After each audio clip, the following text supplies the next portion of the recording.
కాంగ్రెస్ సర్కారు పేరు కోసం ఎస్ఎల్బీసీ ప్రాజెక్టును పణంగా పెట్టింది. Srisailam left bank canal project సొరంగం కూలిన ఘటనకు కారణం సర్కారు ప్రచార యావ తప్ప మరేమీ కాదని ఇంజనీర్లు బాహాటంగానే విమర్శిస్తున్నారు. క్షేత్రస్థాయిలో అనేక సవాళ్లు ఎదురవుతున్నాయని చెప్పినా వినలేదు. పటిష్టమైన రక్షణ చర్యలు చేపట్టనీయకుండానే మెడ మీద కత్తి పెట్టినట్టుగా పనుల్ని చేపట్టాలని హడావిడి చేయడమే ప్రమాదానికి కారణమని నిపుణులు అభిప్రాయపడుతున్నారు. వాస్తవానికి ఎస్ఎల్బీసీ ప్రాజెక్టు ద్వారా నల్గొండ జిల్లా కరువు పీడిత ప్రాంతాల్లో 3 లక్షల ఎకరాలకు సాగునీరు, 516 ఫ్లోరైడ్ ప్రభావిత గ్రామాలకు తాగునీరు అందించాల్సి ఉంది.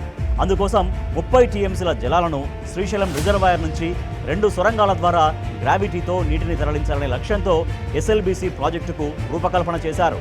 43.93 కిలోమీటర్ల సొరంగం పనులను 2 వైపుల నుంచి ప్రారంభించారు. ఒకవైపు శ్రీశైలం ముఖద్వారం నుంచి అంటే దోమలపెంట నుంచి ఇన్లెట్ ఉండగా, మరోవైపు నల్గొండ జిల్లా మన్యవారిపల్లి నుంచి టన్నెల్ తవ్వకాన్ని ప్రారంభించారు. ఇంకా 9.56 కిలోమీటర్ల మేర తవ్వాల్సి ఉంది. భారీ సీపేజీ కారణంగా ఇన్లెట్ టన్నెల్ 1 అడుగు ముందుకు 2 అడుగులు వెనక్కి అన్న విధంగా ఆగుతూ సాగుతూ ఆ పనులు వస్తున్నాయి.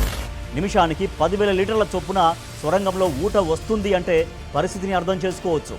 ఈ నేపథ్యంలో చాలా జాగ్రత్తగా ఎప్పటికప్పుడు క్షేత్రస్థాయి పరిస్థితుల్ని అంచనా వేస్తూ, డీవాటరింగ్ చేస్తూ, డ్రైనేజీ వ్యవస్థను మెరుగుపరుస్తూ పనులు చేయాల్సి ఉంటుంది. ఈ పరిస్థితులన్నీ వివరించిన ప్రభుత్వం పెడచెవిన పెడుతూ వచ్చిందని, పనులు చేయాల్సిందేనంటూ ఒత్తిడి చేస్తూ మెడ మీద కత్తి పెట్టినంత పనిచేసిందని చెబుతున్నారు. పటిష్ట రక్షణ చర్యలు, గ్రౌంటింగ్ నిర్వహించకుండానే పనుల్ని ముందుకు తీసుకెళ్లడం వల్లే ప్రస్తుతం మట్టి, సిమెంటు కప్పులు కూలిపోయాయని వివరిస్తున్నారు. ప్రభుత్వ తొందరపాటు, ఒత్తిడే ఈ ఘటనకు ప్రధాన కారణమని ఇంజనీరింగ్ నిపుణులు వివరిస్తున్నారు. కాంగ్రెస్ అధికారంలోకి రాగానే ఎస్ఎల్బీసీ పనులు యుద్ధ ప్రాతిపదికన చేపడుతున్నామని ప్రకటించింది.